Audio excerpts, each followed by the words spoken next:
So we finally come up and the lady asked us, "Are you here?" And we're like, for the civil documents. And she's like, "Why? What do you mean why for the civil? We want to get married." She speaks Portuguese.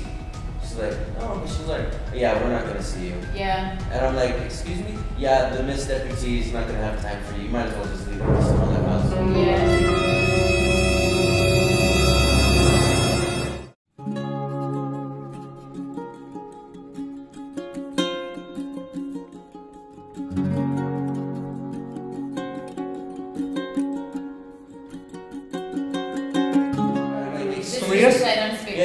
And I'm about to lose my mind for how undelicately rude this civil servant is being towards the public, me, here, Portuguese citizen. And she just holds my hand like, "It's okay, we can move on. Let's just move on to another house." I'm like, "Sabar," you know? Okay. So for the second house that we went, okay. So the second one, we were in line, a lot of people, another hour and a half, easy just to get to someone. And finally, the person was nice because they're like, "Oh, she's a foreigner and you're a local." Okay, that's totally fine. They told us information that we needed and what was happening, but they told us, as it's this time of year, which was July, a lot of people get married and we get so many couples just applying. And then to be honest, we have easily about 150 couples in front of you just to get married here. For the civil. In that office, in that one office, in the second office. And they're like, "So I'm going to be honest with you, as I've been telling to a lot of other people we told today, I'm sorry, but it's going to easily take about 2 to 4 months just for us to receive you." To wait. Wow. Waiting list. You know, the thing is about marrying a local and marrying a foreigner, you know, in Europe, is as a local, if I were to marry another Portuguese girl, in 3 days I'm married.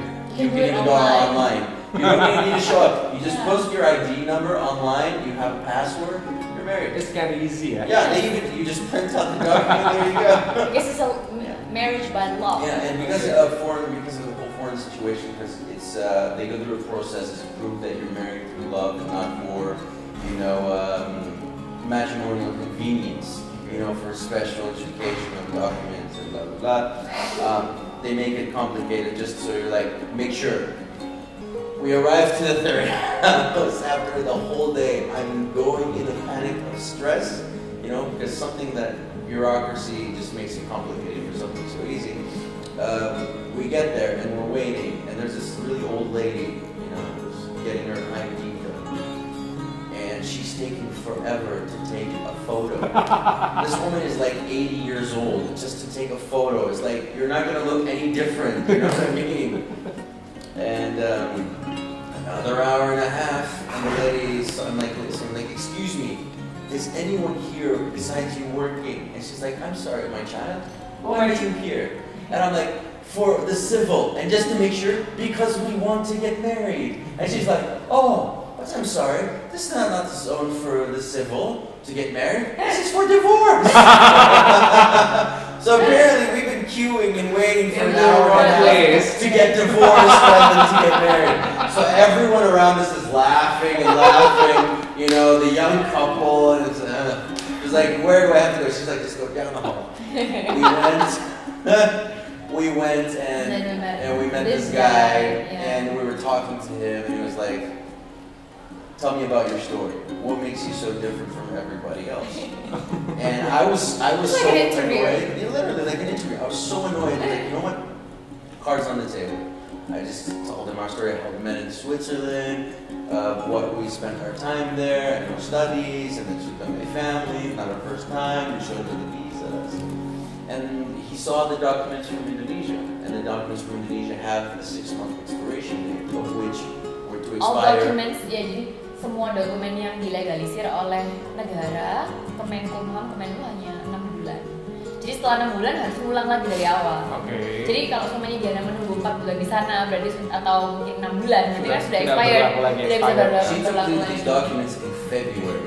Yeah. So we had about like a month and a half, 2 months until they expired. So we're freaking out because we cannot wait 4 months. And we cannot go back and come back. Yeah, exactly. It's insane. So the guy was looking and he was like, "You know what? I'm gonna talk to my boss, the deputy guy up in the office, and I'll be back. And I'm like speaking. And you were like, we're hungry. We're so Nabila hungry. was there. Nabila was there. We're so hungry. And stressed. We So didn't eat. we're like hangry, you know, about to lose our minds. And this guy. Angry and hungry, huh? Yes. Yeah. But the guy was like, okay, look, we have about 250 couples in front of you. And we're like, okay. And he's like, but we're gonna move you to the front of the line. Yeah. When do you guys want to get married? I'm so annoyed. No, he asked, do you want to get married tomorrow? No, that's what I'm going for. It's like, you have 250 people in front of you. When do you want to get married? And I'm like, this person's like, tomorrow. I'm like, and then we were like, okay, you call your mom, I call my dad. so we're like calling, and the guy is like losing his mind, like, are you sure you guys want to get married? We thought you would have this more planned out, you know? Well, you guys take some time. Yeah. And it's like, So the guy was nice enough to book the date, and by the end of the week, On the 15th, we decided to do it the on the civil, 15th. and it was beautiful. I broke some furniture, everybody was Yeah. happy. It was a surprise for us karena memang drama that we went through. It's like, For nothing. we're not gonna get married this So much time. fun. Show me the documents. Show me the proof. How do you know this? Even the people that are working there don't have 100% of the information to give. Apalagi gini deh ya, untuk perempuan, apalagi asli Jawa dan Islam kan. Masa iya anak perempuan berangkat di luar negeri? Ya meskipun sama orang tua, tapi masa iya kita yang berangkat ke luar negeri untuk menikah gitu kan? Yeah. Bukan dia yang datang ke sini gitu.